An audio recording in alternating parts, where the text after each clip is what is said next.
नमस्कार, एक बार फिर से आपका स्वागत है। लेकिन इस बार फाइनल ओपिनियन पोल है और इश्यूज के ऊपर है। यकीन मानिए, इश्यूज के ऊपर, सतही तौर पर किसको क्या मिल रहा है वो सब नहीं है, इश्यूज के ऊपर है और अलग अलग चीजों के ऊपर है। चुनाव तनाव देता है सियासी दिग्गजों को। 5 साल की मेहनत ईवीएम में जब तक बंद रहती है, नेताओं को नींद नहीं आती है। टीवी 9 भारतवर्ष आज इसी तनाव को थोड़ा कम करने आया है पोलस्ट्रैट के साथ मिलकर।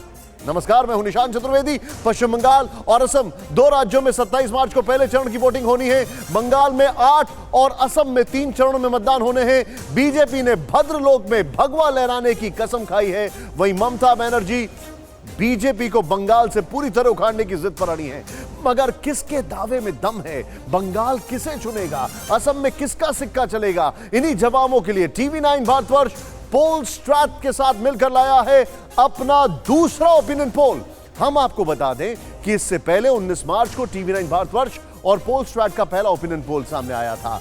पहले और दूसरे ओपिनियन पोल यानी बीते 5 दिन में बंगाल के वोटर का मूड कितना बदलाव आया है, आइए आपको यह बताते हैं। लेकिन पहले एक रिपोर्ट।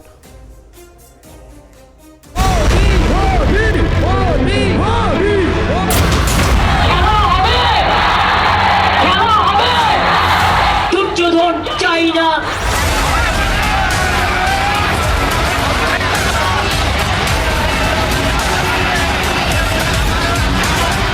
দুঃশাসন চাইনা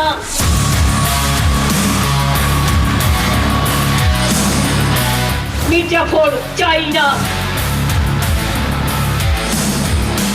লুকেরা চাইনা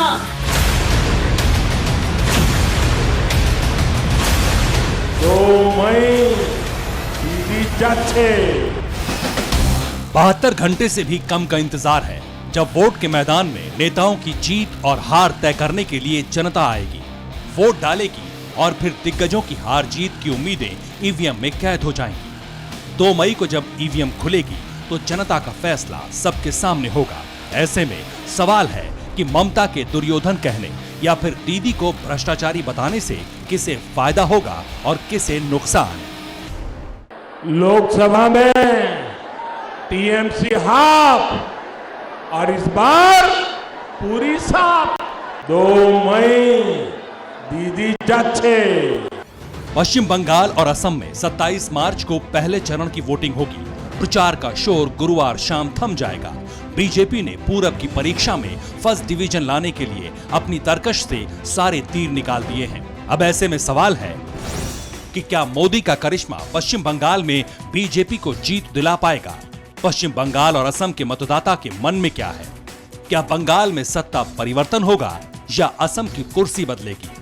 क्या ममता बनर्जी पश्चिम बंगाल में सत्ता की हैट्रिक लगाने वाली हैं? बंगाल में लेफ्ट, कांग्रेस, आईएसएफ का गठबंधन कोई कमाल दिखा पाएगा? ये सवाल हैं जिनके संभावित जवाब लेकर आया है टीवी 9 भारतवर्ष और पोलस्ट्रैट। हमने जनता का मन टटोला। 21 से 23 मार्च 2021 तक बंगाल और असम के लोगों के दिल में क्या है, ये पूछा। तकरीबन 10,000 वोटर्स से उनके मूड को समझने की कोशिश की। पूछा कि किस पार्टी को वोट देंगे, क्यों देंगे और जिसे भी वोट देंगे उससे किस मुद्दे पर कितनी उम्मीद है। तो क्या कहती है बंगाल और असम की जनता? देखिए टीवी 9 भारतवर्ष और पोलस्ट्रैट का सबसे सटीक, विश्वसनीय और वैज्ञानिक ओपिनियन पोल।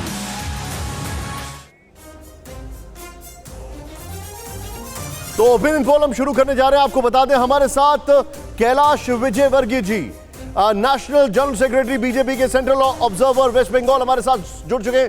स्वागत है आपका कैलाश जी। और मेहमान आपको स्क्रीन पर जो दिख रहे हैं ध्यान से देखें, शिव सहगल सेफोलॉजिस्ट जो हमारे साथ हैं, रामकृपाल सिंह सर, गौतम लहरी सर इस वक्त हमारे साथ हैं, समीर आलम कांग्रेस के प्रवक्ता हमारे साथ हैं।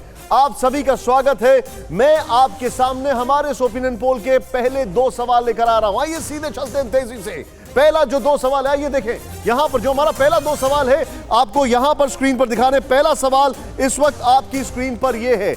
हमने पूछा, यहां पर देखें आप, बंगाल में प्रधानमंत्री की मेगा रैली से बीजेपी को कितना फायदा होगा? मैंने आपसे यह पूछा कि बंगाल में प्रधानमंत्री की मेगा रैली से बीजेपी को कितना फायदा होगा। अब जरा यहां पर देखें, बहुत अधिक 41%, थोड़ा बहुत 11.7%। और अगर इन दोनों को जोड़ दें तो आप देख सकते हैं कि वो एक बहुत बड़ा नंबर हो जाता है। अभी अबाउट 52%, बिल्कुल नहीं 37% कह रहे हैं, कह नहीं सकते 9.9%। जो कह नहीं सकते वो भी एक बहुत बड़ा सवाल है कि जो ये कह रहे हैं कि कह नहीं सकते, अब आप समझिए क्या ऐसा संभव है कि वो भी बाद में स्विंग कर जाएं? ऐसे बहुत सारे सवाल हैं जिसका जवाब शिव बेहतर तरीके से हमें बता सकते हैं। लेकिन दूसरा सवाल यह है, ममता बनर्जी सरकार पर एक बहुत बड़ा मसला है। ये ममता बनर्जी सरकार पर तुष्टीकरण के आरोप से सहमत हैं? यह दूसरा सवाल है। ममता बनर्जी सरकार पर तुष्टीकरण के आरोप से सहमत हैं? बिल्कुल सहमत हैं। 39.3% कह रहे हैं। थोड़ा बहुत सहमत हैं 15.4% कह रहे हैं। थोड़ा बहुत बिल्कुल सहमत नहीं है 28% कह रहे हैं। और कह नहीं सकते 16.4%, कह नहीं सकते। अब ये किस तरफ जाते हैं? ये दो सवाल हैं। मैं सीधे चलूंगा, कैलाश विजयवर्गीय जी हमारे साथ है, लेकिन उससे पहले एक और चीज है। मेरे साथ शिव है और कैलाश जी आपके पास आने से पहले एक क्विक रिएक्शन। शिव, प्रधानमंत्री की सिर्फ अभी तक 5 रैलियां हुई, 22 रैली की बात हो रही है। अगर हम प्रधानमंत्री का जो सर्वे है उसकी बात करें तो आपको लगता है कि वो एक स्विंग फैक्टर बहुत बड़ा हो सकता है? जी बिल्कुल, बहुत बड़ा फैक्टर हो सकता है। और आप देखेंगे हर इलेक्शन में, हर स्टेट इलेक्शन में जहाँ पे भी प्रधानमंत्री जी ने रैली किया, वहाँ पे बहुत सारा ग्राउंड स्वेल क्रिएट होता है जैसे ही वो जाते हैं। और अभी पिछली बार हमारा जो सर्वे हुआ था वो कुछ 5-6 दिन पहले जो हुआ था, उसमें भी आप देखें तो उसके बाद से अब तक में भी जो रैली 2-3 रैली हुई हैं उससे भी काफ़ी ज़्यादा चेंजेस आए हैं। तो मैं बिल्कुल कहूँगा, और हमेशा बहुत बड़ा फैक्टर रहेगा प्रधानमंत्री जी की जो लोकप्रियता है वो बिल्कुल है, उस पर कोई डाउट नहीं कर सकता, कोई पार्टी नहीं कर सकती। 80% लोकसभा चुनावों में प्रधानमंत्री जी का स्ट्राइक रेट था 80%। अब मैं सीधे चलूंगा, कैलाश विजयवर्गीय जी मेरे साथ हैं। कैलाश जी, स्वागत है आपका। पहले तो मैं आपसे सबसे पहले यह जानना चाह रहा हूं कि अभी इस वक्त बंगाल का मूड क्या कह रहा है? हमने जो सर्वे किया है क्या इससे मिलता जुलता है, या आपकी इंटरनल रिपोर्ट क्या कह रही है? तो मेरी इंटरनल रिपोर्ट थोड़ी सी और आगे है, क्योंकि आपके पास 16% और 9% ऐसे लोग हैं जो कह नहीं सकते जी। वहाँ पर अभी भी डर है, भय है और लोग मुंह खोलना नहीं चाहते हैं। तो इसलिए ऐसे लोग जो कह नहीं सकते वो बिल्कुल भारतीय जनता पार्टी के साथ आप मान के चलिए, क्योंकि आज भी आतंक बरकरार है। आज ही सुबह हमारे कूच बिहार में एक मंडल के अध्यक्ष अमित सरकार की मार कर फांसी पे लटका दिया गया जी। तो ये जो आतंक चल रहा है, जो ममता कहती है ना खेला होवे, तो ये खेला के माध्यम से वो चुनाव में भाग लेना चाहती है, वो चुनाव में कब्जा करना चाहती है, वो चुनाव में आतंक फैलाना चाहती है। और उसकी शुरुआत उन्होंने कर दी, क्योंकि पहले चरण का चुनाव है और आज एक नौजवान का मर्डर कर दिया। तो ये बहुत सामान्य बात है और मैं समझता हूँ इसको चुनाव आयोग की चुनौती की तरह लेना चाहिए और इस प्रकार का आतंक न हो, इसकी जवाबदारी चुनाव आयोग को अपने ऊपर लेना चाहिए। तो ये जो खेला होवे और आतंक फैलाकर मतदाताओं को रोकने का प्रयास, जो आपने बहुत सारे सर्वे किए होंगे, पर कह नहीं सकते ऐसा परसेंटेज 16% हो, ऐसा किसी प्रदेश में नहीं। मैं भी बहुत आपके टीवी चैनल के सर्वे देखता हूँ, ये कह नहीं सकते, ये डर वाला तो बोल नहीं पाते। तो अभी भी आतंक कायम है, आपको मान के चलिए। सर, आप जो जिक्र कर रहे हैं, अगर मैं गलत नहीं हूं तो कूच बिहार के दिनहटा में आपके कार्यालय के पास उस व्यक्ति का शव लटका मिला, और कुछ दिन पहले अगर मैं गलत नहीं हूं तो विकास नस्कर का भी शव ऐसे ही पेड़ से लटकता हुआ मिला था। मैं आपसे यह जानना चाहता हूं, क्योंकि आपने इस बात का जिक्र किया है और यह आज की घटना है, क्या आपका कार्यकर्ता घर से निकलने में डर नहीं रहा है? क्या उसको यह नहीं लग रहा है कि अगर वो वोट देगा या वोट के लिए लोगों को मोटिवेट करेगा तो उसके साथ क्या होगा? देखिए, डर आम जनता के अंदर है और डर है, हमारे कार्यकर्ताओं का डर हमने भगा दिया, हमने उनको डर से दूर कर दिया। क्योंकि पहले डर था, आप जानते हैं मैं 6 साल से बंगाल के अंदर हूँ और मुझे याद है कि जब हम पिछली बार विधानसभा के चुनाव में आए थे तो हम राष्ट्रीय अध्यक्ष अमित शाह जी को हम रैली में गए, तो हेलीकॉप्टर को देखने के लिए 200 लोग थे और हमारी रैली में 500 लोग थे। तो ऐसे भी हमने बंगाल में सीन देखे हैं। और आज अमित शाह जी जाते हैं तो 50,000, 25,000, मतलब 25,000 से कम तो भीड़ होती ही नहीं। तो ये जो 5 वर्षों के अंदर एकदम जन सैलाब भारतीय जनता पार्टी की तरफ आया, उसमें कार्यकर्ताओं का डर कम हुआ है, जनता का डर भी कम हुआ है, और उसके बावजूद भी हिंसा की राजनीति समाप्त नहीं हुई। वो समझते हैं इसी माध्यम से हम फिर से सत्ता में आएंगे। शायद यह उनका सोच सफल नहीं होगा, ऐसा मेरा मानना है, क्योंकि जनता अब घर से निकल चुकी है और वो हिंसा की राजनीति को समाप्त करना है।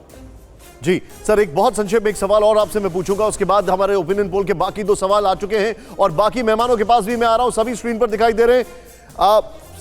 ममता बनर्जी सरकार पर तुष्टीकरण के आरोप से सहमत है। हमने ये सवाल पूछा, इसमें जो इंटरेस्टिंग फैक्ट है वो ये है कि कह नहीं सकते 16% कह रहे हैं, कह नहीं सकते। क्या ये वो है जो डर के मारे कह नहीं सकते? एक दूसरा, मैं आपसे कैलाश जी ये जानना चाहता हूं, क्या ये वो है जो एक बहुत बड़ा स्विंग फैक्टर हो सकता है? निश्चित रूप से लोग बहुत चुप हैं। देखिए, पिछली बार आपको याद होगा प्रधानमंत्री जी ने नारा दिया था लोकसभा में, चुपचाप कमल छाप, चुपचाप कमल छाप। बहुत डर था, उसके बाद लोगों ने चुपचाप कमल छाप का कह दिया। आज उन्होंने दूसरा नारा दिया, उन्होंने कहा कि जबरदस्त और फूल छाप, ऐसा उन्होंने नारा दिया। तो वो भी देख रहे हैं कि लोगों का डर निकल रहा है, लोगों का भय निकल रहा है। और अब जनसेला आप देखिए, मतलब मुझे कहते हुए बहुत गर्व है इस बात का कि हमें लग रहा था कि काशी की सभा में आज 1.5 लाख 2 लाख लोग आएंगे, पर 4-5 लाख लोग आए। लोग पैदल 15 किलोमीटर 20 किलोमीटर गांव से चले आ रहे हैं निकल के। ये मोदी जी का आकर्षण है, ये भारतीय जनता पार्टी के प्रति विश्वास है। लोग मानते हैं कि भारतीय जनता पार्टी ही इस प्रदेश को सारे संकट से दूर कर सकती है, सोनार बंगला बना सकती है, टोलाबाजी समाप्त कर सकती है, हिंसा की राजनीति समाप्त कर सकती है, सिंडिकेट राज को समाप्त कर सकती है। ये विश्वास एक आम जन में हो गया। ठीक है कैलाश जी, आपकी बात को मैं थोड़ा सा आगे बढ़ाऊंगा और आपकी बात को थोड़ा सा और आगे लेकर जाऊंगा। एक हमारे साथ 2 सवाल और आ चुके हैं, जरा तेजी से आइए, वो 2 सवाल दिखाते हैं।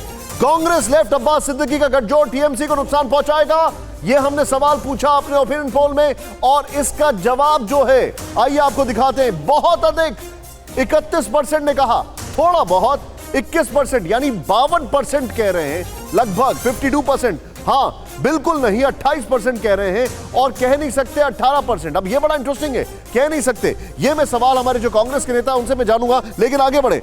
क्या शुभेंदु अधिकारी के बीजेपी में आने से टीएमसी को नुकसान होगा? ये एक बहुत बड़ा सवाल था, बहुत बड़ा सवाल था। बहुत अधिक 34% कह रहे हैं और थोड़ा बहुत 15% कह रहे हैं यहां पर, थोड़ा बहुत। और यहां पर जो गौर करने वाली बात यह है, बिल्कुल नहीं 39% कह नहीं सकते 10%। अब ये बड़ा हैरान करने वाली बात है। सीधे ब्रेक करते हैं। प्रधानमंत्री की रैली से बीजेपी को फायदा होगा, हमारे पोल में ये चीज आ रहा है। 50% से ज्यादा लोगों ने माना मोदी जी की रैली काम करेगी, बंगाल की जनता ने माना। ममता तुष्टीकरण करती है, पोल में यह भी आया। बंगाल का तीसरा मोर्चा ममता को नुकसान पहुंचाएगा, पोल ये भी आया। शुभेंदु का बीजेपी में जाना भी टीएमसी के लिए घातक है, पोल में ये भी आया। मैं सीधे चलूंगा, हमारे साथ विजय मिश्रा आ चुके हैं, हमारे साथ समीर आलम साहब आ चुके हैं। मैं सबसे पहले समीर आलम साहब के पास आऊंगा, कांग्रेस से हैं। सर, कांग्रेस लेफ्ट अब्बास सिद्दीकी का गठजोड़ टीएमसी को नुकसान पहुंचाएगा, बहुत ज्यादा 31%, थोड़ा बहुत 21%। अब मैं आपसे ये जानना चाहता हूं सर, मैं आपसे ये जानना चाहता हूं, आपकी आवाज सर जी, आपकी आवाज थोड़ी कम आ रही है मुझे जी, बताइए। मैं ये कह रहा हूं कि ममता बनर्जी को हमारी जोड़ से बहुत नुकसान है, इसमें कोई शक नहीं है, इसमें कोई दो राय नहीं है।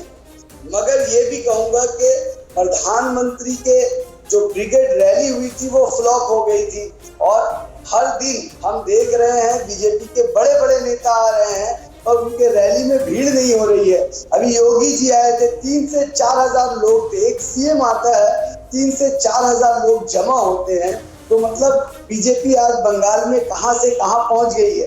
और 7 तारीख के बाद से प्रधानमंत्री के ब्रिगेड रैली के बाद से ये डाउनफॉल बीजेपी में चालू हो गया है। आप देख लीजिए, बीजेपी के रैली में भीड़ बिल्कुल नहीं हो रही है। अगर जो कह रहे हैं वो गलत कह रहे हैं।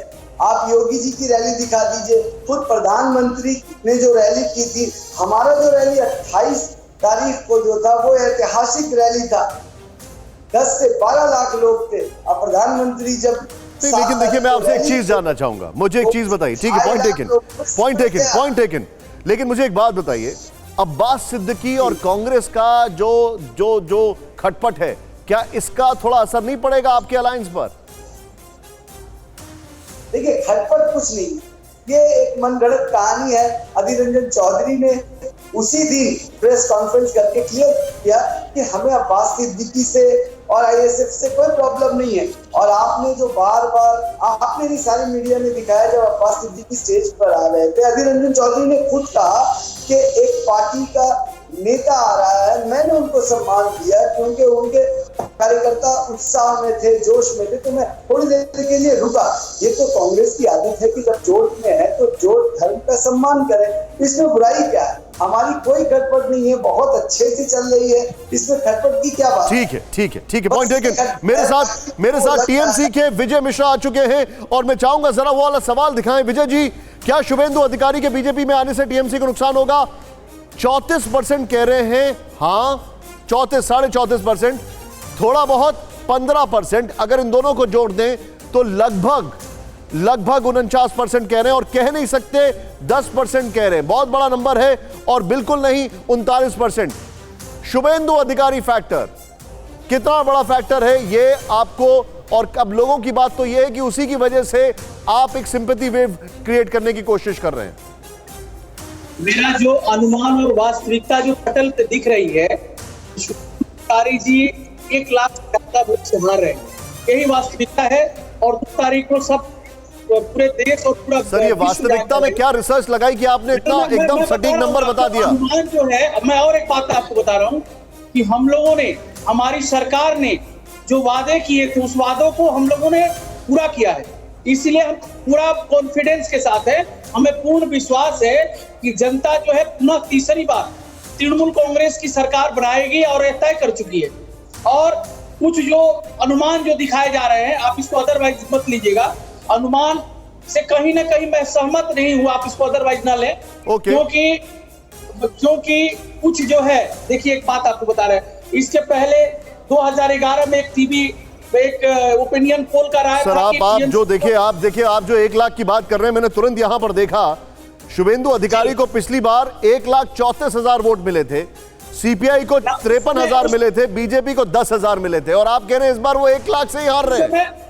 उस समय उनके सर पे या उस समय उनके पीछे। चलिए ठीक है, मैं आपको थोड़ा सा रोकूंगा, आपने अपनी बात रखी है, आपको आने में थोड़ा सा विलंब हुआ, इसके लिए थोड़ा सा मैं आपसे ये एक लिबर्टी लूंगा। मैं अपने अगले 3 सवाल बता रहा हूं, उसके बाद मेरे जो खास एक्सपर्ट्स यहां पर बैठे हैं उनके पास मैं आऊंगा, क्योंकि उनको एक मैक्रो व्यू देना था। क्या आप अपने विधानसभा क्षेत्र के, ये हमारा अगला सवाल है, क्या आप अपने विधानसभा क्षेत्र के टीएमसी उम्मीदवारों को अच्छा मानते हैं? अब ये बड़ा इंटरेस्टिंग बात, ये बहुत इंपॉर्टेंट सवाल था। 42% कह रहे हैं हाँ, टीएमसी के फेवर की बात है, नहीं 34%, अच्छा उम्मीदवार, और कह नहीं सकते 23% कह नहीं सकते। यह बड़ा सवाल है। दूसरा, क्या आप अपने विधानसभा क्षेत्र के बीजेपी उम्मीदवारों को अच्छा मानते हैं? अब यह कंफ्यूजन क्रिएट हो गया भाई, क्योंकि हां कह रहे हैं 41%, नहीं कह रहे हैं 33%, अच्छा, और कह नहीं सकते 25%। नेक्स्ट, अपने विधानसभा क्षेत्र के कांग्रेस लेफ्ट अब्बास सिद्दीकी गठजोड़ के उम्मीदवारों को आप अच्छा मानते हैं? यहां पर टाई हो गया है, यहां पर 33% हां, 33% नहीं, कह नहीं सकते, वो भी 33%। ये लीजिए, अब मैं सीधे आऊंगा सबसे पहले रामकृपाल सर के पास। सर, अभी तक जो आपने सुना, अब उम्मीदवारों का अगर जिक्र करें, जो अभी हमने सर्वे दिखाया, क्या बंगाल में डर एक फैक्टर है? क्योंकि हम देख रहे हैं कह नहीं सकते, इसमें बहुत बड़ा प्रोपोजिशन आ रहा है सर। निश्चित तौर पर देखिए, एक डर एक फैक्टर है, लेकिन मैं अगर इसके सिक्के का दूसरा पहलू देखूं, जितने सवाल आपने पूछे थे उसमें ये देखिए कि खुलकर बोलने वाले और थोड़ा सा दबी जबान में बोलने वाले अगर दोनों को मिला लें तो वो 50% के ऊपर जाता है जी। कहने का मतलब ये है कि मेजॉरिटी अगर खुल के सामने आ रही है तो कहीं ना कहीं जिनके मन में डर है, और स्वाभाविक होता है, देखिए जिस तरह की राजनीति वहाँ रही है उसमें डर बहुत स्वाभाविक है, लेकिन उम्मीद ये रखिए कि जब मेजॉरिटी खुल करके आ रही है और 70% के आसपास, चाहे वो पॉजिटिव हो निगेटिव हो, बोल रहे हैं, तो उसमें 10, 11, 16% मुझको लगता है कि आने वाले वक्त में आप जो बता रहे हैं, कुछ लोग तो जो है ऐड करूंगा, गौतम लहरी जी वहीं से चीजों को कवर करते आए। सर, रामकृपाल जी ने बड़ी अच्छी बात बोली है कि जो जिनमें डर नहीं है उनसे इन्फ्लुएंस होंगे जो बोल नहीं पा रहे हैं, अभी डरे हुए हैं। क्या आप इस बात से एग्री करते हैं? कह नहीं सकते जो हैं वो उस तरफ जा सकते हैं जो मेजॉरिटी जा रही है। डर हो जो भी हो, लेकिन बात यह है कि सब लोग मुंह नहीं खुलते हैं। जो खुला है ये लोग कमिटेड है। अगर बाकी जो लोग हैं, आप देखिए पश्चिम बंगाल ऐसे एक राज्य है जहाँ पे वोट प्रतिशत सबसे ज़्यादा होता है देश में, 85% तक वोट जाता है। ये ऐसे नहीं है कि डर के कारण वोट नहीं दिया, वो वोट किसको दिया बताते नहीं है, लेकिन वो वोट इसलिए, लेकिन वोट जब बूथ में हो जाते हैं, जैसे लोकसभा में कोई नहीं सोचा था कि 18 भाजपा सांसद होंगे, तो लोग बूथ में गए, जाके जिसको पसंद आए वोट देना, वो वोट दे के चले आए चुपचाप। तो इसलिए आपको जो लगता है, आपने चुपचाप बोल दिया, लोग आपको ब्रांड कर देंगे। आप नहीं, आप चुपचाप मत बोलिए सर। दादा मैं आपके पास आ रहा हूं, यहाँ पर अपने दर्शकों को बता दें, मेरे ऊपर आपको एक टैली दिखाने जा रहा हूं। वो टैली जरा दिखाइए। वो ये एक बड़ी इंटरेस्टिंग चीज है, वो मैं आपको बताने वाला हूं। अभी जो सीट टैली है वो भी थोड़ी देर में हम आपको दिखाएंगे। परवाह देश की, सोमवार से शुक्रवार रात 10 बजे TV9 भारतवर्ष पर।